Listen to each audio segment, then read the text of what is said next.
Welcome to SerpentSong Sanctuary, to Annapurna Garden. I'm Xanna Seto, and I am so glad you're here. I was thinking to myself that we haven't been back to the kitchen for a little while.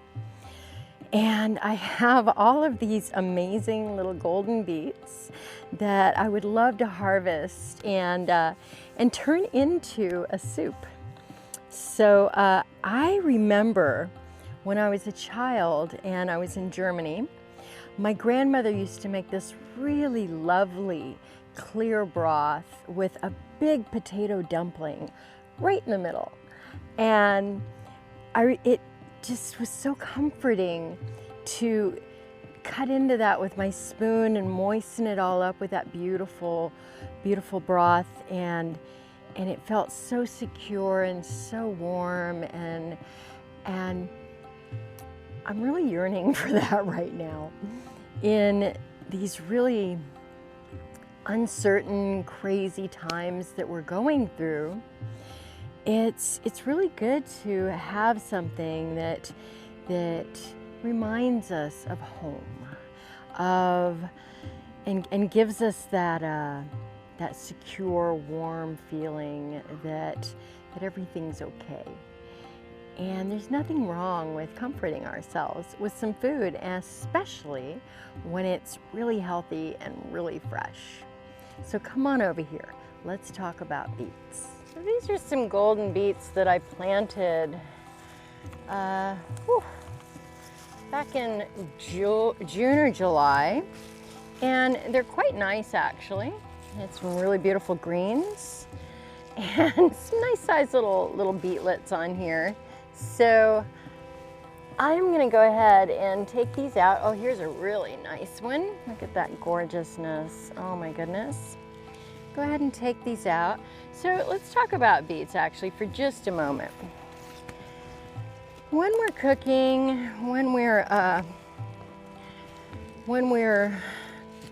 planting, when we're planting our garden, it's not a bad idea, actually kind of fun to play with symbolism, as well as just what type of plant grows well in our area, but what does this mean to me?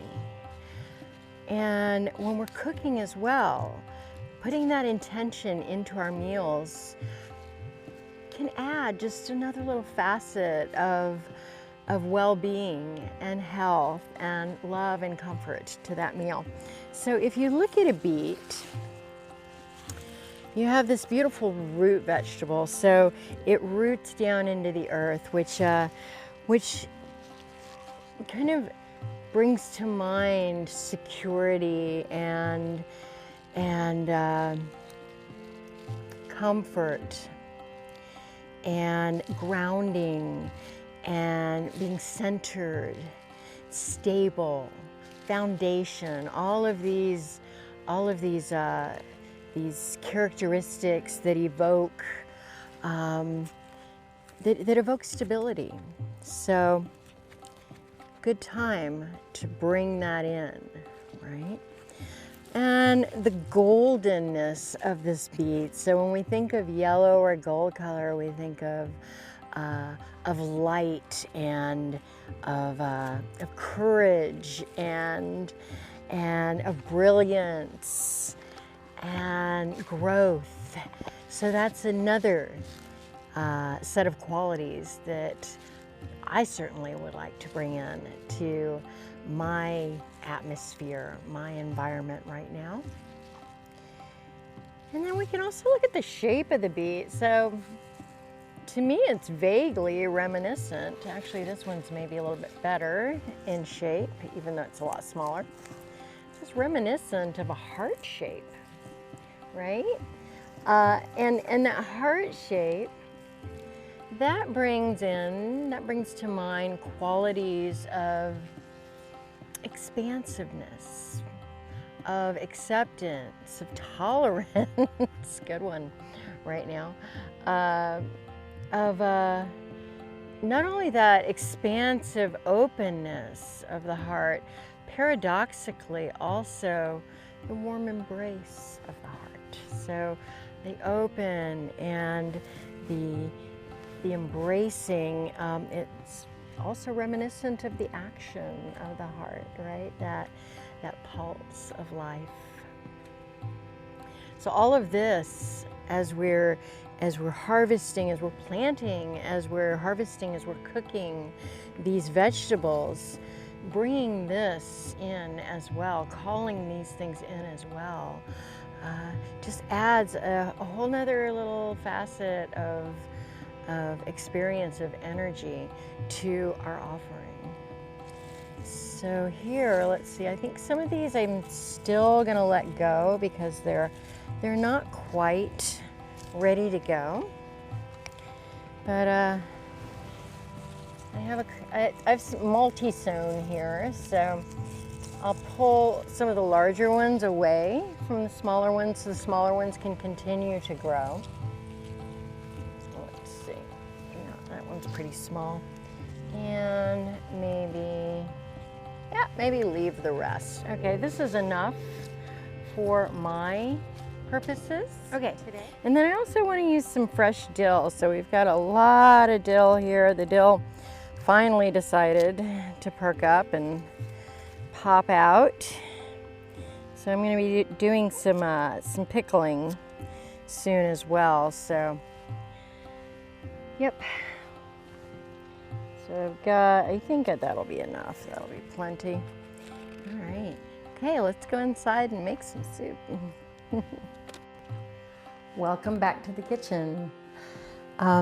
We are going to now put this beautiful soup together. I have here a couple of carrots that I harvested today, really nice. I have a leek, very small, that I harvested today as well, but it should do. And I have a couple of onions. Now, I planted my onions in July, so I didn't really expect to have full bulbs for my harvest this year. These will still be totally edible at this size. It's more like a spring onion in the fall. Who knew? And then, of course, we have our beautiful beets, which I obviously still need to wash. So I'll be right back. Okay, beets are all washed now. Now, let's see. So we're going to, first of all, let's go ahead and cut the tops of the carrots off. And I'll just put that, I like to put my compost bin right beside the area where I'm cutting. And that way I can just throw everything right in there. Okay. So what I'm going to do with the carrots and the onion and the leek is just give them kind of a quartering lengthwise for the carrots. Oops, we actually have a bent carrot, so I'm just gonna cut it right at the bend and then quarter it. Because I want a lot of surface area for the boiling water to be able to pull the flavor out without having them so small that I'm not able to get them out of the water. Because really all I want in the end result is to have chunks of beet and the broth, and that's it. Okay, so I am going to slice this leek lengthwise and maybe cut off some more of this really green stuff in the leek. I think that's good on the leek. And then also cut more of the green off of the onion. Now, one of these onions I'm going to reserve for the filling for the dumpling. And then I'm going to take the other onion, and you can use like a medium onion, just a regular round bulb onion in place of what I've got here. And you know, I think that's gonna be about good, just like that. All right, so I also have here a nice chunk of turmeric, and I'm going to slice that into 4 pieces as well, 4 nice big pieces, about like that. And then I have a big chunk of ginger as well. And I think I'm gonna go ahead and take the peel off the ginger. So I'm just gonna kind of scrape it off with the back side of the knife. There we go. All right, and then just like the turmeric, I'm going to cut this into 4 large chunks, let it go. And then I've also got 4 cloves of garlic. Now again, one of these cloves I'm gonna set aside for the filling, and then the other 3, I'm gonna give each one a good punch, kind of like that. There you go, cut off that stem end, or that root end, excuse me. And then just have it crushed, that's fine. Just like that is great. I'm just pulling off that peel. There we go. All right, and the last one. Okay. Now, what I'd like to do here, so I have some cheesecloth, and I'm going to put my aromatics, my ginger and garlic, into a cheesecloth, oh, and the turmeric, excuse me, into a cheesecloth bundle. I'm gonna wrap that up, and then I have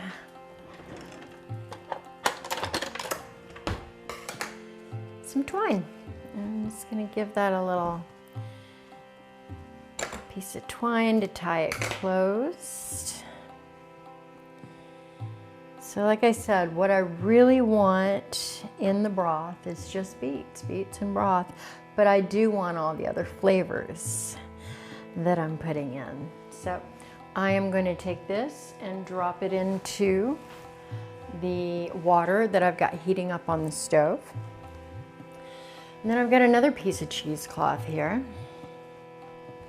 A little bit different kind. It's a little bit wider weave or looser weave.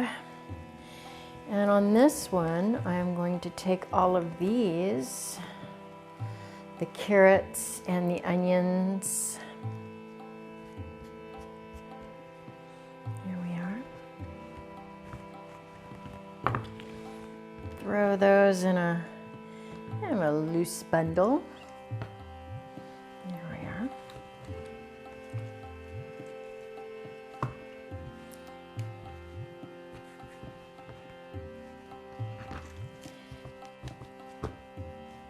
Yeah, I think I can just tie that one closed, and it'll be its own little thing. There we are, just like that. I'm gonna drop that in as well.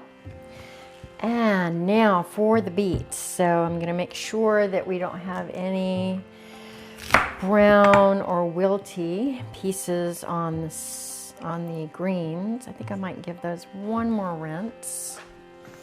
Let's stick those back in there. But we're cutting off the beets from the greens. Make sure there's nothing wilty in there. It's looking pretty good.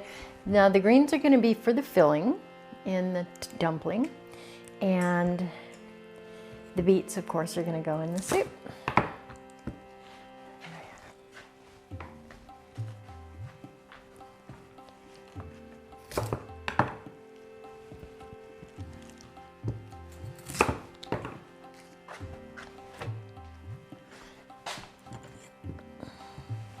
All right, we're going to chop the tops off of the beets. There we are.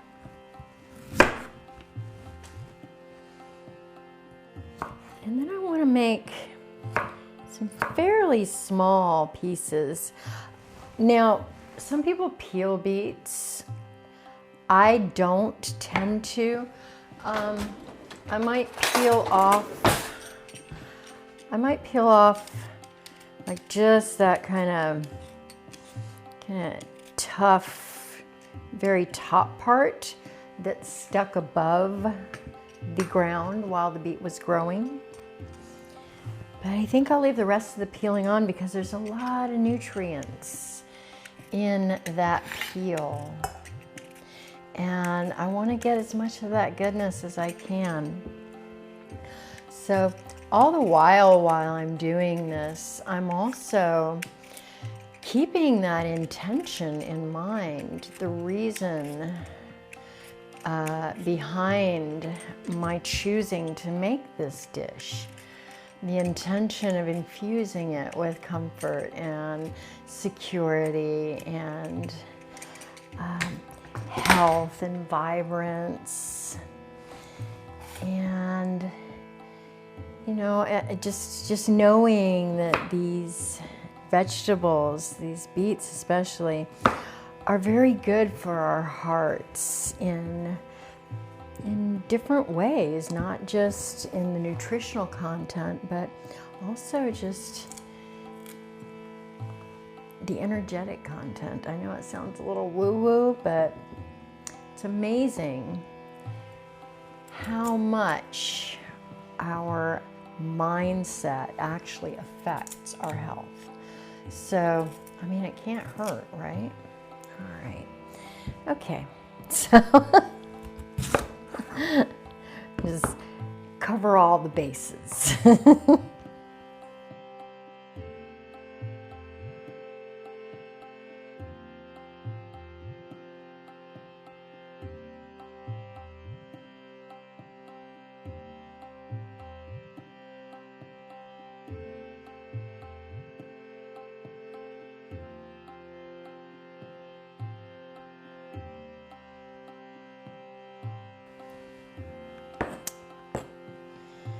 Okay, so we've chopped up all the beets. They're nice and small, so easy to get on the spoon, easy to bite into. And I am going to just take that right into the water along with everything else, just like that. Beautiful. Lovely. Okay, and let's see, I'm going to add here as well some sea salt, a nice pinch, maybe 2 nice pinches, and we can always season it up a little bit more when serving. And I am going to do white pepper because I don't want those big chunks of black pepper showing in the broth. So I'm going to do maybe about a little less than a 1/4 teaspoon. So maybe about 1/8 of a teaspoon of white pepper. There we go. All right, and that should blend in with the rest of the broth pretty well. The last thing that goes in the broth is some herbs. So I have here lovage, and I'm actually going to take that down a little bit, which is a bit of a celery type flavor. And then I've got some, let's go ahead and cut that off, some tarragon as well. Tarragon's really good in soup. I love tarragon in soup. And I've got some lemon thyme. Yes. There's a nice piece of lemon thyme. Beautiful. And then I've got some rosemary. Now I think I'm gonna do about half of what I've got here because rosemary can be a little overpowering in its flavor. Got some parsley here, and I've got some bay leaf that actually comes off of my neighbor's tree that I dried. So I'm gonna grab maybe a medium bay leaf and then just make a nice handful of this. I'm just gonna start kind of wrapping the twine around, just so we don't lose any of it in the water. I'm just gonna make a nice little sachet, little herb sachet.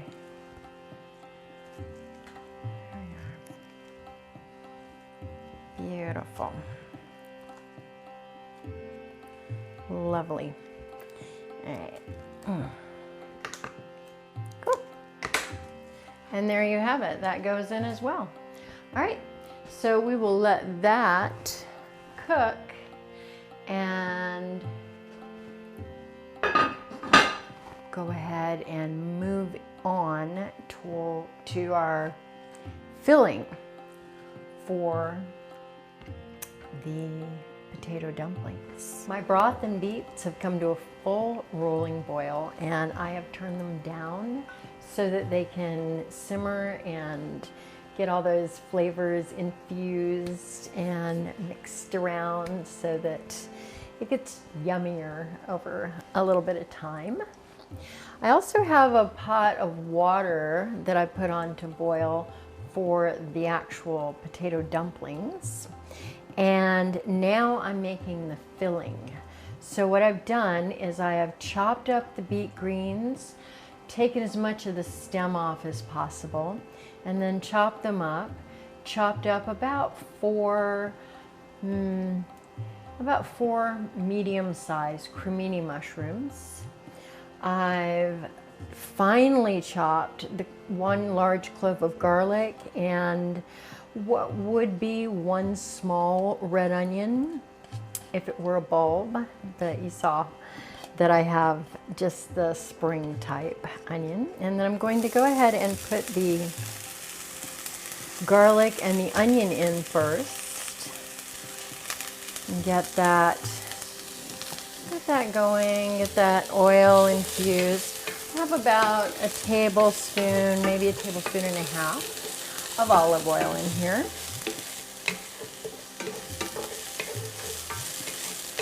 And I did have it on a higher heat. I think I'm going to turn that down just a little bit to about medium. And get this, smells good. There we go. And then while that's cooking down, I'm going to grab a spoon and take a little taste. Oh, that looks beautiful. Take a little taste of the broth. I want to check the salt levels. See if I need any more salt.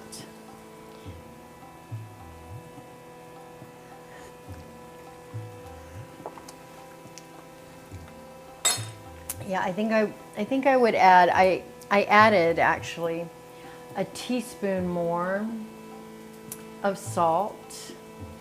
And I think I might even add just a tiny bit more. So maybe about another half of a teaspoon.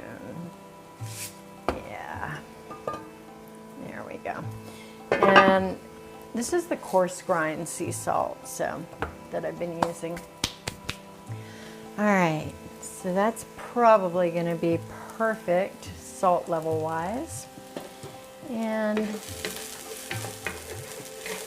these are starting to show a little bit of browning, which is perfect. And when that happens, that's when we go ahead and have everybody jump into the pool. So I'm going to throw in the greens, which will cook down considerably. You may have seen the radish stir fry that I did. You saw how small those got in a very short amount of time. So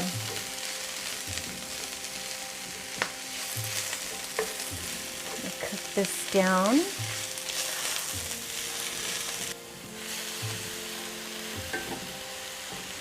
those are cooking. I'm going to add a little bit more sea salt. This is a finer sea salt.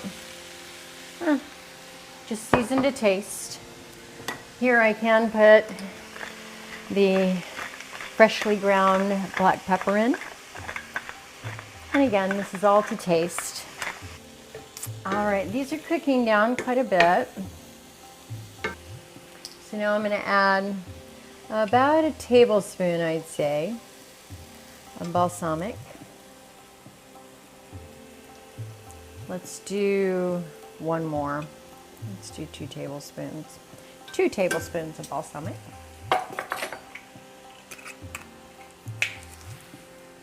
Okay, I'm really smelling this balsamic starting to,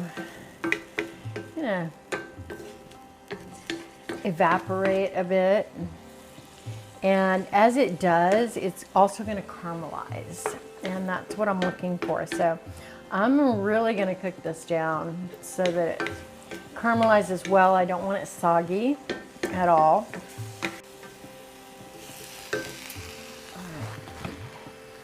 I had some leftover herbs from the herb sachet.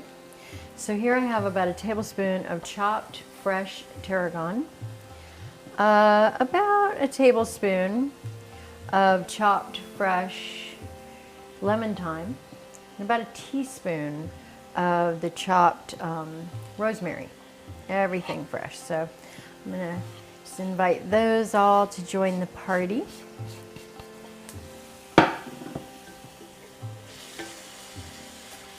This is really smelling wonderful. Yum. All right, let's taste this and see how it's doing. Ooh, still a little wetter than I would like to see. It's still dripping quite a bit.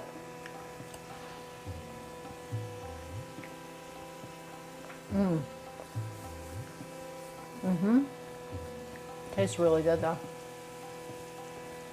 So I'm gonna let that go for a little while.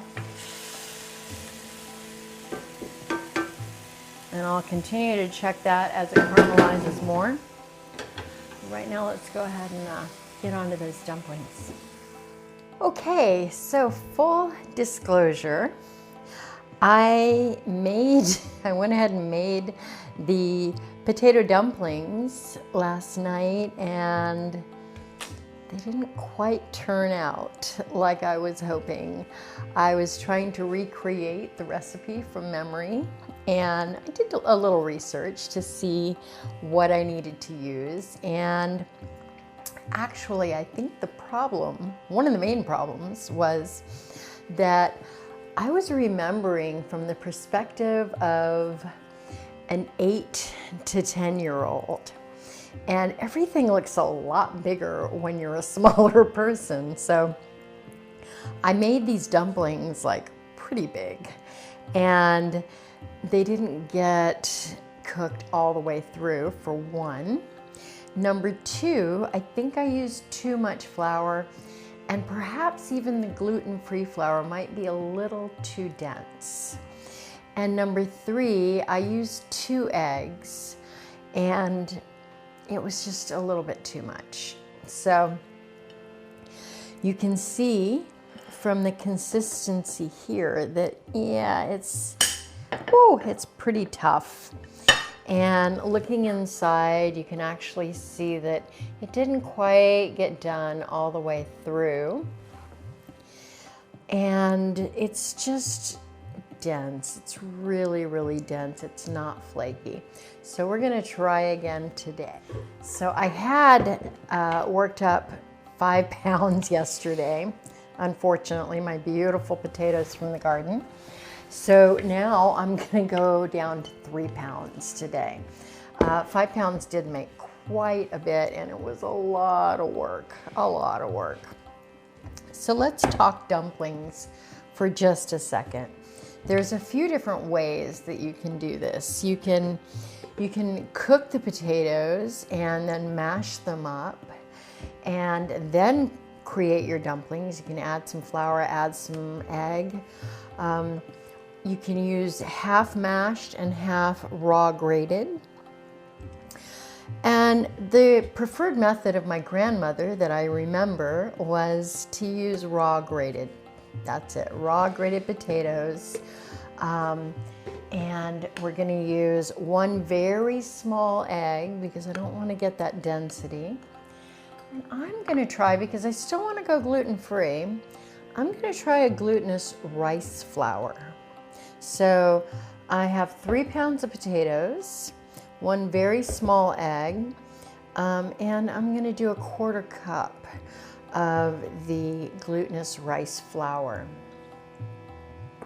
I'm also going to use plenty of salt because potatoes absorb salt like you wouldn't believe. As a matter of fact, if you've oversalted a dish, something that has like a sauce or a soup or something like that, you can you can cut a potato and throw it in there, and it'll absorb a lot of that extra salt, and then you can just take it out before you serve. So that's a cool trick my grandmother taught me as well.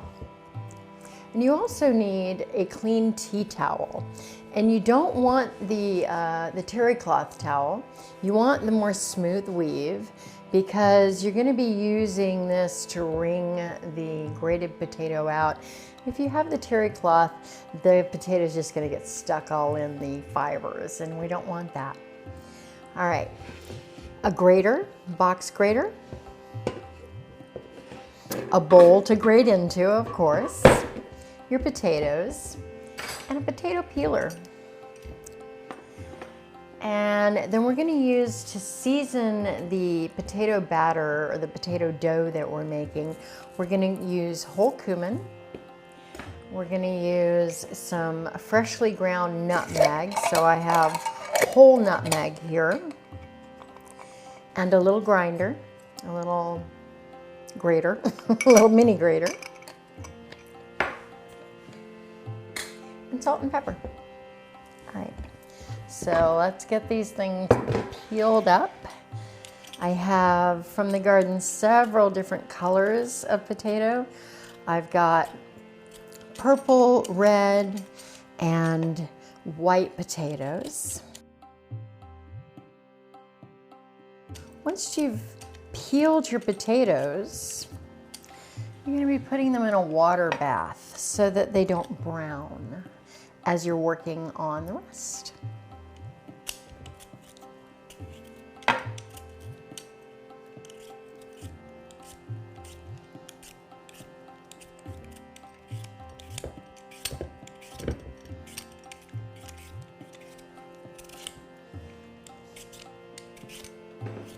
Okay, now, the potatoes were all peeled, and now we're going to grab the box grater, and you'll see that there's a really fine grating side.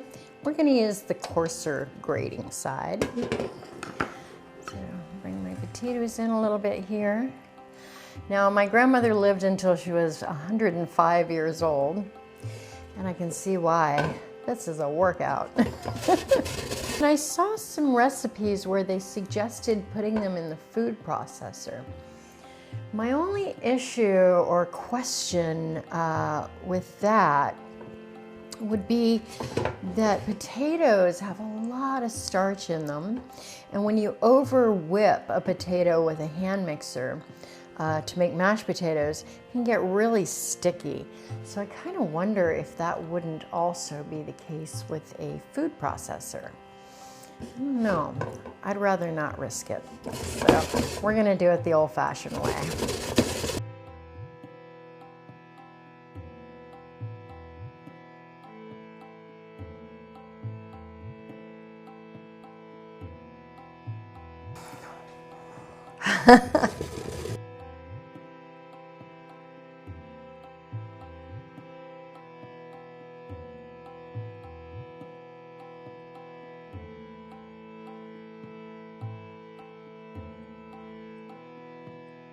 Don't forget to be really careful with your knuckles.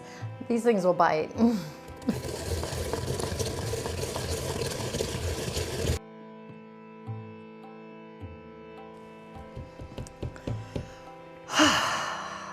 Here we are. We've got 3 pounds of finely grated potato. And you can see that the mixture is very gloopy right now. Very, very gloopy. So we got to get some of this moisture out. All right. It is a labor of love, let me tell you. What we're going to do now, let's go ahead and take the tea towel and scoop in a nice little handful. There you go. And wrap it up in the towel and squeeze it out. Look at all the liquid coming out of there. Ooh, yeah. Lovely. And it's really interesting because once you have all the liquid out, you can see the potato starch settling to the bottom of that liquid. And it's actually possible to pour off the water and to allow that potato starch to dry out if you want homemade potato starch. So quite labor intensive as well, but if there ever comes a time where you can't get cornstarch or thickening agents, there you go. That's how you do it yourself.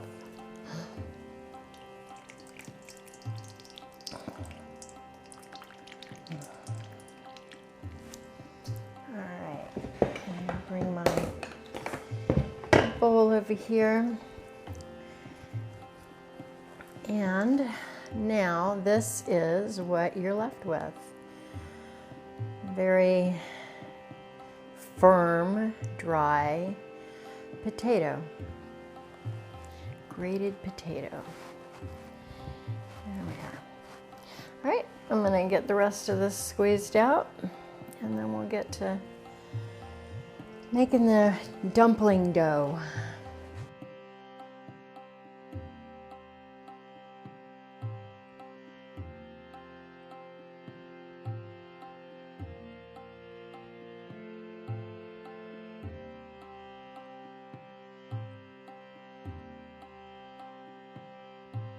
Here we have it. We have this beautiful potato grated and strained, squeezed, dehumidified, if you will. Now we're going to add a very small egg. You can also use a large egg and just scramble it up and maybe take half. So, oops, whoa, that squirted. I think I'm going to add maybe a teaspoon of cumin. Not quite heaping. There we are. So I found the ones that I made last night to be quite bland, actually. So I want to spice it up a little bit. Teaspoon of cumin. Maybe about a quarter of a clove of nutmeg. There we go. Good. Let's see, a quarter of a cup of glutinous rice flour. It occurred to me while I was grating that maybe to lighten it up even more, I could add some baking powder. So let's go with a half a teaspoon of baking powder.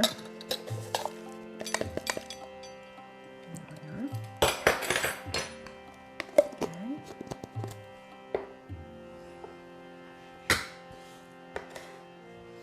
Salt and pepper. So I'm gonna go with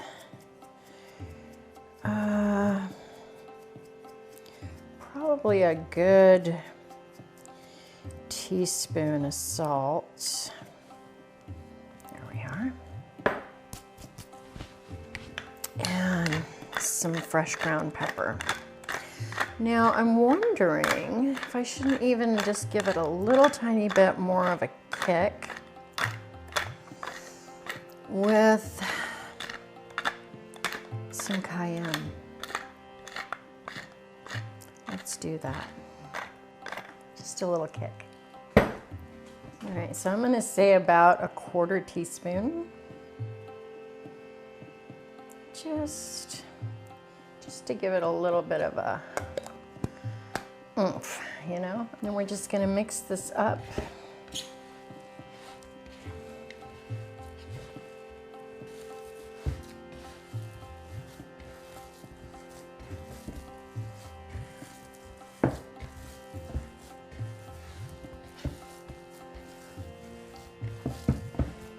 And then we don't want to overwork it. So I think that's good. Once it's well mixed, leave it alone. All right, fingers crossed. Let's go over to the stove and make our dumplings. Here we are over at the stove. Now I recreated the filling from yesterday using chard. Chard and beets are of the same family, so it's going to be pretty much the same type of taste as beet greens. And I may have added in just a little bit more herbage, so, but for the most part it's the same. Now instead of making those huge, massive dumplings that I made yesterday, I'm going to make them a lot smaller. I'm going to press open a nice little cavity in there, just a little cup here.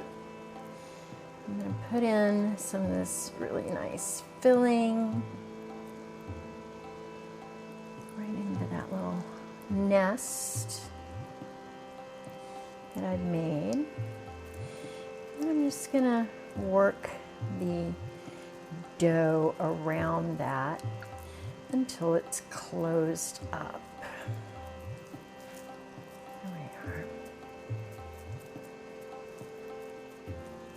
Beautiful. All right, let's cross our fingers and hope that this makes a better dumpling. So I'm just gonna put it in the boiling water. And this is about where yesterday I had taken the sachets of vegetables and aromatics and the herb bundle out of the broth. So you could do that while you're, or just before you put your dumplings in. I'm actually going to turn that broth off. I've got the broth reheating. The broth was fabulous, by the way. Is fabulous because there's still more left. Yay! All right, go ahead and finish these up.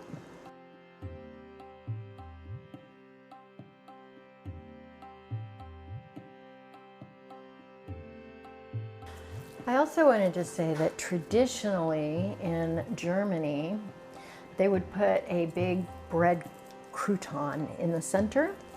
At some point in my life, somewhere in my travels, I had a Middle Eastern potato dumpling that had vegetables inside, and it was really yummy. So this is kind of my twist on the filling. This is not traditional.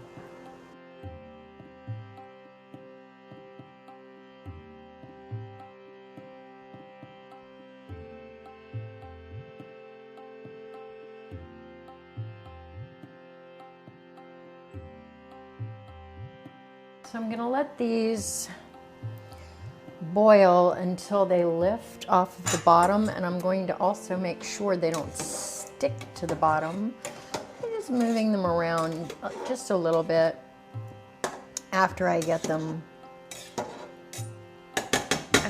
in the water. And this is salted water, so make sure you salt your water. I didn't do that yesterday either, and I think that will also help to bring out the flavor in the dumplings. So once they start to lift, and they're going to start to float after a couple of minutes. So as you can see, these are starting to float just a little bit. And that happens after a couple of minutes. So once that happens, I'm going to then turn down the heat just a bit. I'm going to cover it, and I'm going to let it cook for about 20 minutes. And then I'll see you at the dinner table, actually. I think we're good.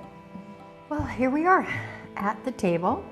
We have these beautiful potato dumplings that I think look like they worked this time. We'll see.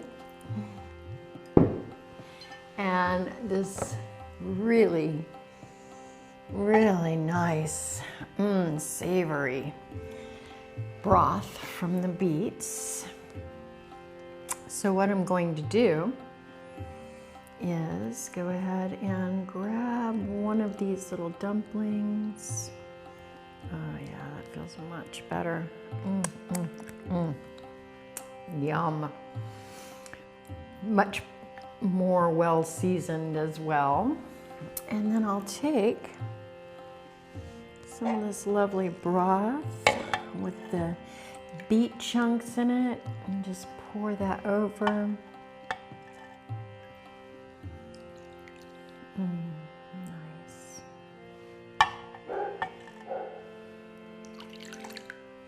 That's nestling in there nicely. To garnish this with just some little thin apple slices and a bit of parsley and dill. All right, so I'm gonna come get you so you can come over here and look at this. Beautiful potato dumpling swimming in a savory, luscious beet broth with a lovely garnish. Let's see how it tastes. Okay, let's dig in.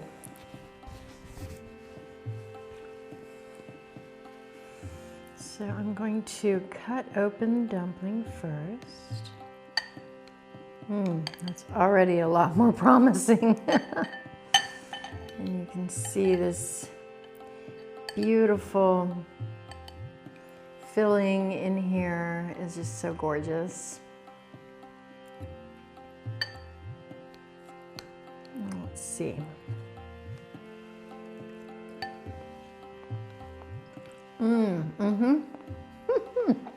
Bingo.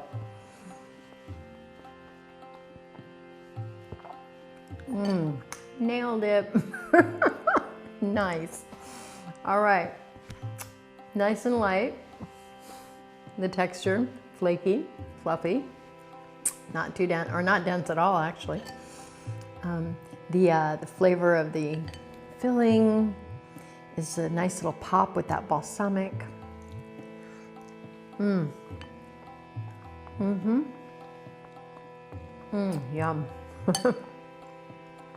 And of course the broth is just lovely. So beautiful. It's really nicely seasoned.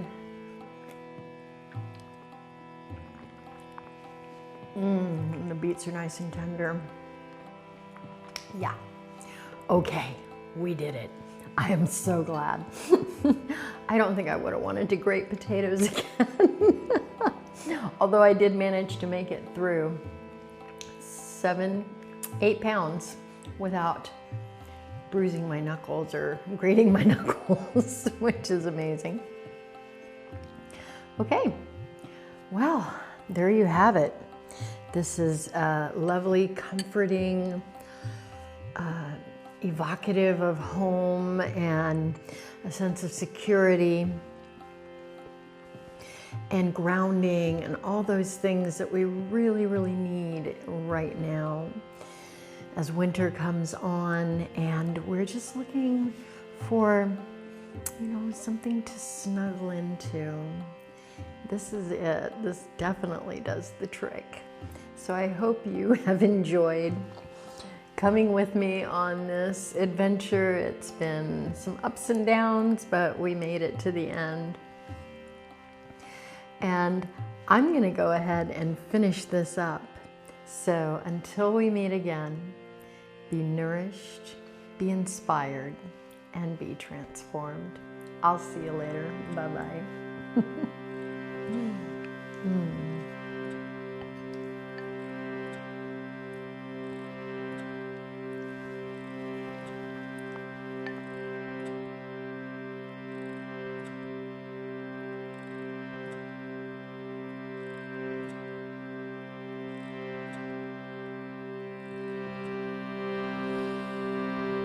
Yeah, I said not together. We are writing this story of